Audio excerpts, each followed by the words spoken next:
Selamat siang teman-teman. Kami dari kelompok 1, kami sudah berdiskusi dan kami dapat materi bunga tunggal. Nah, pertama-tama perkenalan dulu anggota kami. Nama saya Andri selaku moderator.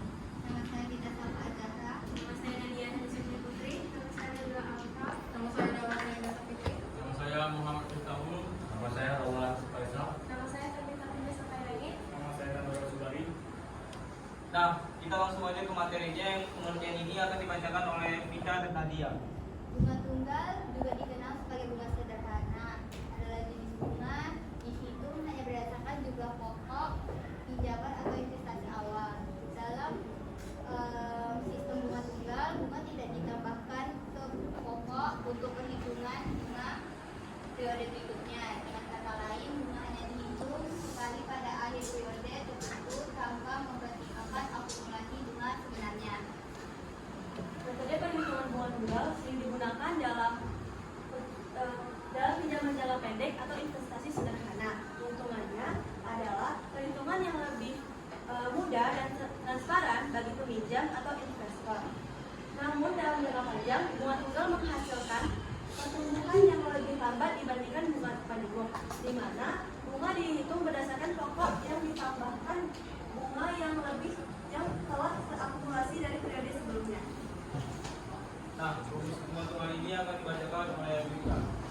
Rumus dari bunga tunggal itu sendiri adalah Bn sama dengan N dikali I dikali M. Dan juga ada rumus untuk menghitung modal akhir bunga tunggal. Ada dua rumus, bisa dengan MA sama dengan M tambah Bn, dan juga MA sama dengan M tanda kurung 1 ditambah N dikali I.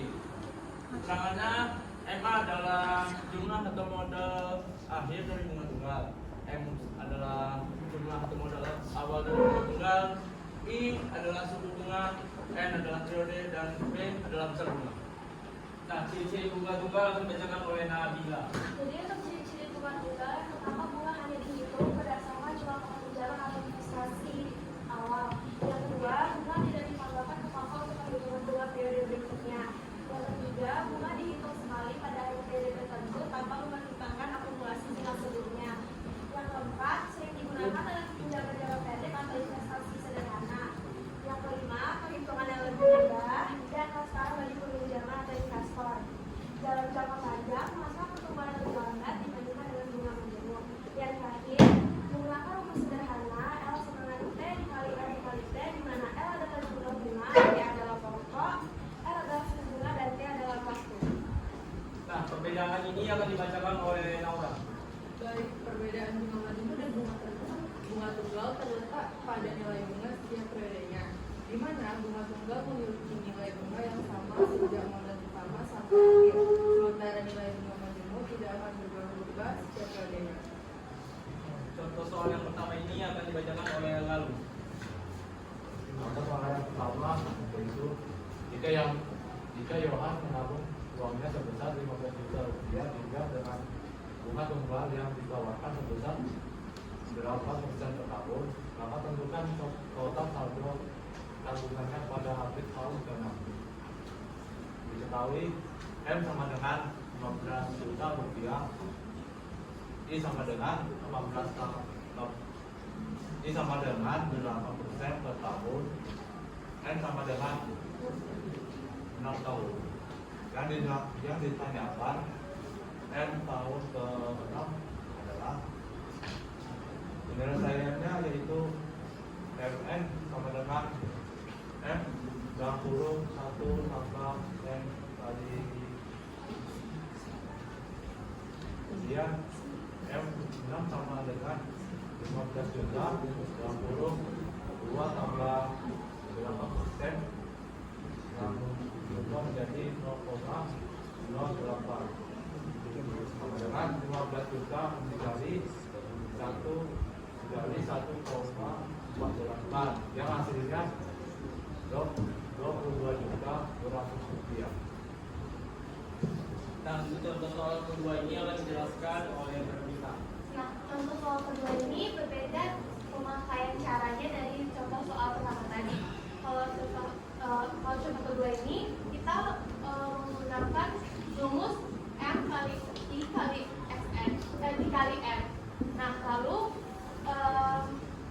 seperti yang kita ketahui tadi, kalau M itu adalah modal awalnya, I itu adalah suku bunganya, lalu M itu periodenya berapa tahun, lalu kita tinggal masukkan ke rumusnya. Jadi B sama dengan M kali I kali M. Jadi M modal awal dikali dengan suku bunganya yang 5% tadi kita ubah ke desimal yaitu 0,05%, lalu dikali 3 yaitu masa tahunnya, yaitu kita dapat 150.000. Lalu modal akhir yaitu M3. Tadi kan kita tahu kalau M-nya AJ itu adalah modal awal, tapi kalau udah M3, M1 itu biasanya tuh disebut MN. Nah, lalu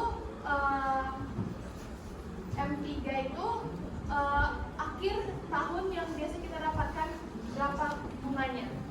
Jadi kita masukin M awal ditambah bunganya tadi, M3 sebenarnya 1 juta ditambah 150.000. Jadi 1.150.000. Itulah setelah 3 tahun jumlah ANI yang tadi tabungnya itu menjadi 1.150.000.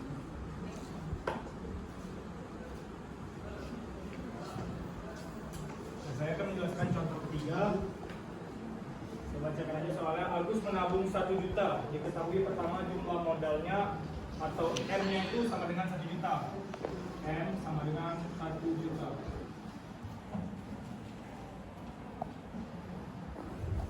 Lalu di bank dengan sistem bunga tunggal dan suku bunga 5%. Jadi yang diketahui suku bunga itu I sama dengan 5%. 5% kalau kita pecahkan menjadi 5/100 sama dengan 0,05. Lalu tentukan besar bunga tahun ketiga. Pada tahun ketiga, berarti ini banyak periodenya sama dengan 3.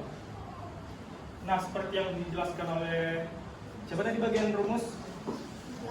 Saul. Rumusnya itu BN sama dengan N kali I kali M.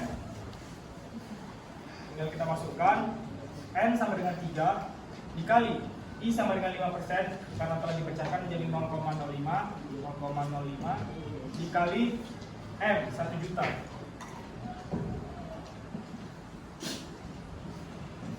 Nah, tinggal kita pecahkan 3 kali 0,05 sama dengan 0,15 kali 1 juta, hasilnya sama dengan 15.000.